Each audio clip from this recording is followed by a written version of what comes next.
Donald Trump आज America के 47वें राष्ट्रपति के रूप में शपथ ले चुके हैं। डोनाल्ड ट्रंप का चुनाव प्रचार और उनके दूसरे कार्यकाल के दावे अमेरिकी राजनीति में बेहद खास और कंट्रोवर्शियल रहे।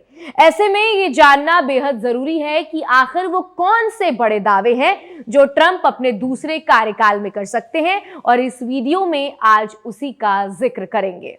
ट्रंप के चुनावी अभियान में इमिग्रेशन पॉलिसी का एक बड़ा हिस्सा रहा है और उनके दूसरे कार्यकाल में ये मुद्दा एक मुख्य पॉइंट हो सकता है। ट्रंप ने हमेशा अमेरिकी सीमा पर इमिग्रेशन पर कड़ी नीतियों की वकालत की है, खासकर अवैध प्रवास के खिलाफ। उन्होंने दावा किया है कि अमेरिका में अवैध तरीके से प्रवेश करने वाले प्रवासी अमेरिकी समाज और सुरक्षा के लिए खतरा बन सकते हैं। उनके अकॉर्डिंग ये प्रवासी अपराधों में वृद्धि और सामाजिक समस्याओं का कारण जरूर बन सकता है।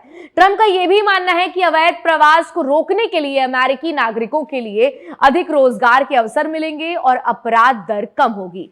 ट्रंप ने इस मुद्दे पर अपनी योजना में नेशनल गार्ड के इस्तेमाल की बात की है, यानी कि सीमा सुरक्षा में सैन्य बलों को शामिल किया जा सकता है। इसके अलावा उन्होंने डोमेस्टिक पॉलिसी फोर्सेस यानी घरेलू पुलिस बलों को भी सशक्त बनाने की आवश्यकता जताई है, ताकि वो अवैध प्रवासियों के खिलाफ और अधिक प्रभावी कार्रवाई कर सके। ये कदम उनकी सिक्योरिटी पॉलिसी का अहम हिस्सा है।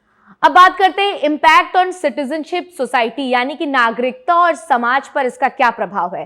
ट्रंप के इमिग्रेशन सुधारों का असर केवल अवैध प्रवासियों पर नहीं होगा, बल्कि वैध प्रवासियों और अमेरिकियों पर भी इसका असर पड़ेगा। उनके दूसरे कार्यकाल में अगर वो अपनी नीतियों को लागू करते हैं तो अमेरिका में रहने वाले प्रवासियों के लिए नियम और भी ज्यादा सख्त हो सकते हैं। इससे वीजा, ग्रीन कार्ड और अन्य प्रकार की नागरिकता प्रक्रिया पर भी बेहद असर पड़ेगा। इसके अलावा उनका ध्यान अमेरिकी वर्कर्स के हितों पर भी केंद्रित है, यानी ये कोशिश की जाएगी कि अमेरिकियों को ही नौकरी के अवसर मिले और विदेशी श्रमिकों पर अधिक प्रतिबंध लग सके।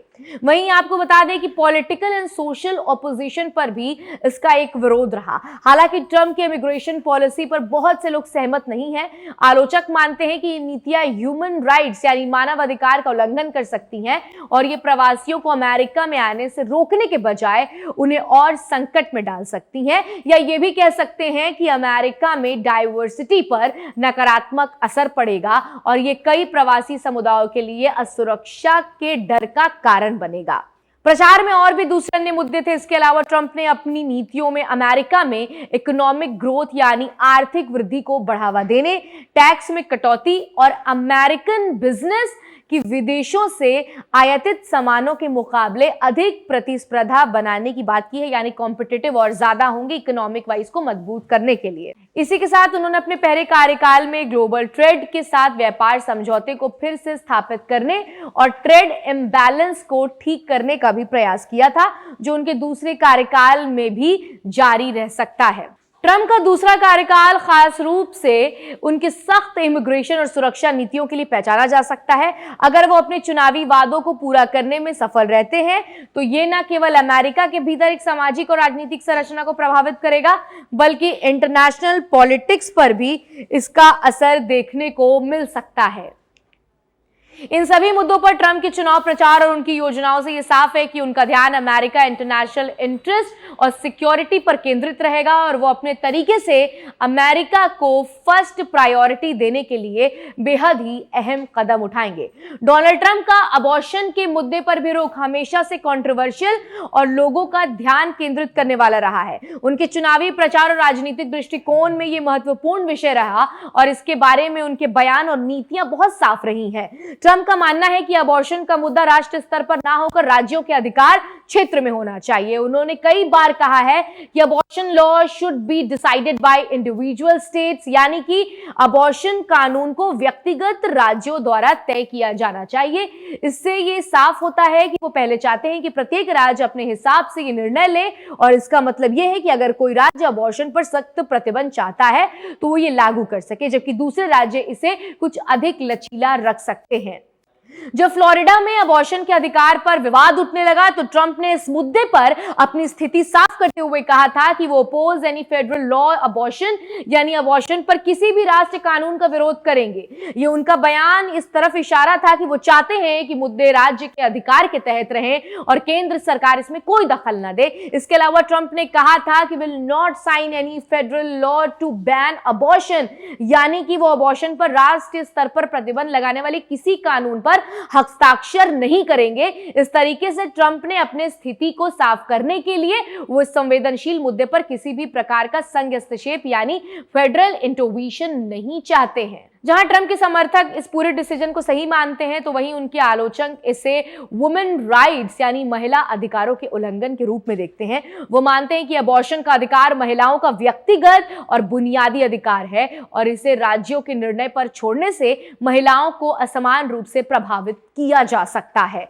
इस प्रकार ट्रंप के अबॉर्शन नीति पर रुख ने अमेरिकी राजनीति में और खासकर महिलाओं के अधिकारों के मुद्दे पर काफी बहस को जन्म दिया है। उनके लिए यह हमेशा एक संवेदनशील और राजनीतिक रूप से चुनौतीपूर्ण मुद्दा रहा और उनके द्वारा उठाए गए कदम और बयान आने वाले समय में अमेरिकी समाज पर महत्वपूर्ण प्रभाव डाल सकते हैं। ये मुद्दे निश्चित रूप से ट्रंप के दूसरे कार्यकाल में प्रमुख होंगे क्योंकि वो इन पर अपने विचारों और योजनाओं को लागू करने की कोशिश कर सकते हैं। ट्रंप का ये दृष्टिकोण अमेरिका के व्यापार नीति, सामाजिक सुरक्षा और नागरिक अधिकारों के बारे में उनके दृष्टिकोण को स्पष्ट करता है। इसी के साथ टैरिफ व्यापार ट्रंप का मानना है कि अमेरिका को अपनी वाणिज्यिक नीतियों में थोड़ा सा आत्मनिर्भरता और देशी उद्योग में सुरक्षा पर जोर देना चाहिए। इसके लिए उच्च टैरिफ और उच्च नीतियों के प्रति इसको सीमित करने का उद्देश्य रख सकती है। इससे अमेरिकी कंपनियों को फायदा होने की संभावना है, लेकिन इसके साथ ही वैश्विक व्यापार प्रणाली पर इसके नकारात्मक असर जो है वो दिख सकते हैं। आपको बता दें कि एलजीबीटीक्यू और नागरिक अधिकार ट्रंप ने अपने पहले कार्यकाल के दौरान पहले ही इन मुद्दों पर अपने विचार स्पष्ट किए थे। डीईआई कार्यक्रमों को समाप्त और कार्यकाल में विविधता लेने के लिए किए गए प्रयासों पर असर है। एलजीबीटीक्यू समुदाय के अधिकारों को सीमित करने की नीति से उनके समर्थकों और विरोधियों के बीच एक विवाद जरूर उत्पन्न हो सकता है। इन मुद्दों पर ट्रंप की नीतियों ने न सिर्फ अमेरिका के अंदर राजनीतिक बहस को जन्म दिया है बल्कि वैश्विक स्तर पर भी ये और ज्यादा प्रभाव डाल सकती है। फिलहाल आज के इस वीडियो में इतना ही। आपको हमारा ये वीडियो कैसा लगा हमें कमेंट सेक्शन में लिखकर जरूर बताइएगा, क्योंकि आपकी राय हमारे लिए बेहद खास है और ऐसी तमाम अहम जानकारियों से बने रहने के लिए जुड़े रहिए डीएनपी इंडिया के साथ।